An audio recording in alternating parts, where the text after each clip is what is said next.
se plantea el dilema, porque de acuerdo a especialistas en manejo de teléfonos celulares, esta ley recién puesta en vigencia que establece el bloqueo inmediato de los aparatos celulares una vez robados y denunciados, al parecer podría resultar infructuosa.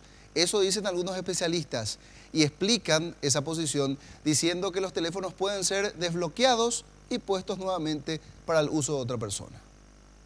A través de la ley se pretende ejercer mayor control de los dispositivos denunciados como robados. La normativa exige que a pesar de que el teléfono se haya adquirido en otra empresa comercial, igual esta telefonía tiene la obligación de hacer el bloqueo para que se quede sin funcionamiento. Con esta ley es una protección más al usuario, ¿verdad? O sea, mucho más rápido hacer, o sea, que las telefonías están obligadas ahora a bloquear el teléfono de la persona que compró, ¿verdad? Anteriormente te pedían muchas cosas, denuncia de la comisaría, denuncia de la fiscalía, y con esta ley todo por lo que yo veo, ¿verdad? Es mucho más fácil, ¿verdad? Bloquear el teléfono y por ende dificulta un poquito más, ¿verdad? La comercialización de los teléfonos robados, ¿verdad?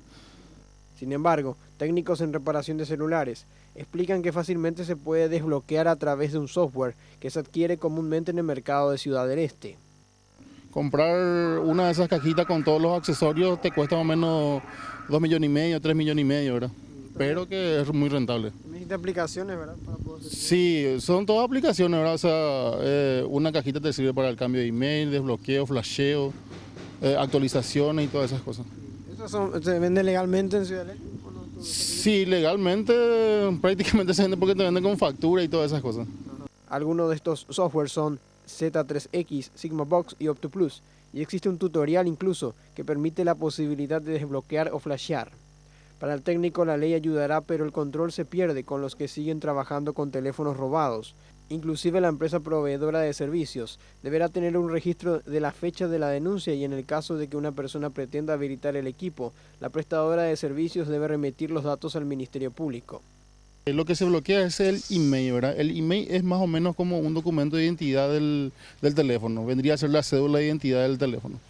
Bueno, un ejemplo, se le roba a Roberto un teléfono, Roberto va, hace la denuncia, manda a bloquear el email, ¿verdad?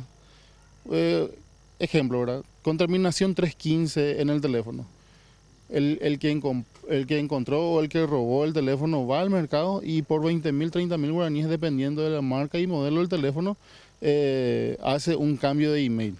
¿Qué pasa con el cambio de email? Vuelvan a hacer el teléfono, o sea, es un nuevo teléfono. Y es lo que pasa lastimosamente en muchos de los casos, ¿verdad?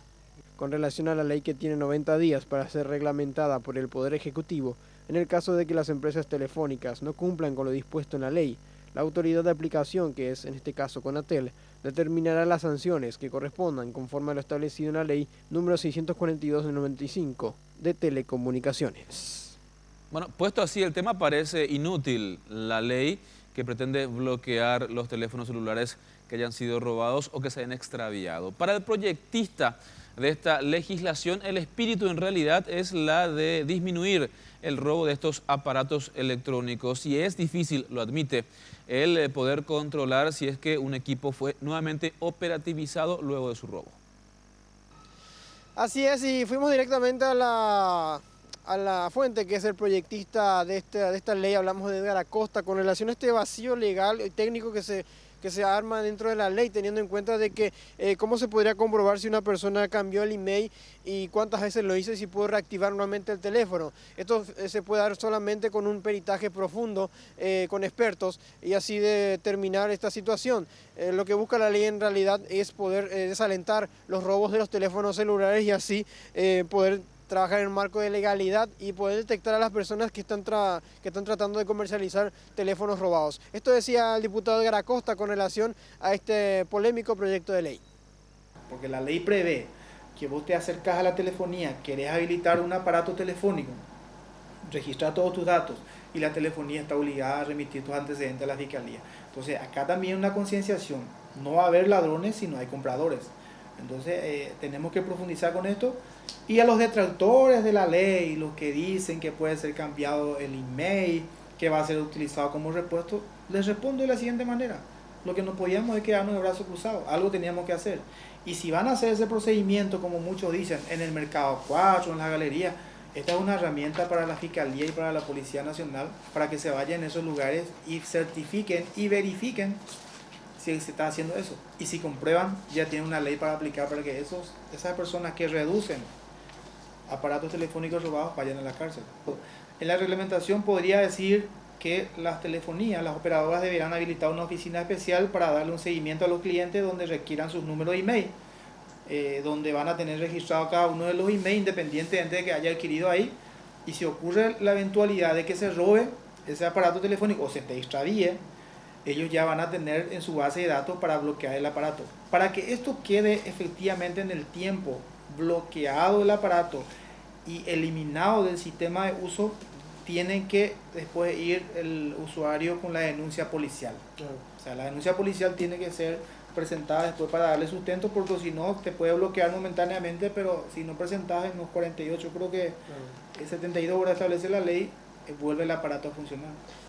Se han dado también casos, según el diputado, de personas que roban celulares o extorsionan a cambio de que les devuelvan. Hablamos de la utilización de datos, códigos de contraseñas o más bien fotografías o videos que puedan tener los celulares robados a cambio de que se puedan devolver y también que se pueda dar una suma de dinero para que pueda ser devuelto. Las personas pueden verificar su email revisando rápidamente en sus teléfonos celulares y marcando el asterisco numeral 06 numeral. De esta manera podrán tener su código y también registrarlo en su telefonía y así dejar de darse estas situaciones incómodas de que se puedan seguir robando teléfonos e inclusive siguiendo la venta en el mercado negro. Más sobre este tema nos habla el diputado Edgar Acosta. Porque ¿cómo habilitábamos una línea? Nosotros llevábamos una fotocopia de cédula, no hace falta que sea tuya, sino inclusive de alguien, y te habilitaban un chip. No te requerían en qué aparato iba a meter tu chip. Ahora te van a requerir en qué aparato vas a usar este chip, este número. Van a tener que registrar el email. Cuando ponga las telefonías en su base de datos y encuentre que ese aparato está bloqueado, te va a decir, no, tu teléfono no sirve. No vamos a poder darte el número en este teléfono, con el agravante y un mensaje, digamos, a los compradores de que todos tus datos van a ser remitidos a la Fiscalía. Y la Fiscalía le va a llamar a esa persona y le va a decir dónde conseguiste este aparato. Al contar la telefonía celular con el registro del email del comprador, en este caso al darse la denuncia de asalto y que el teléfono esté en otra persona, se puede detectar al delincuente. Esto podrá servir para una investigación en el Ministerio Público. Sergio Valdés, Reguaraní.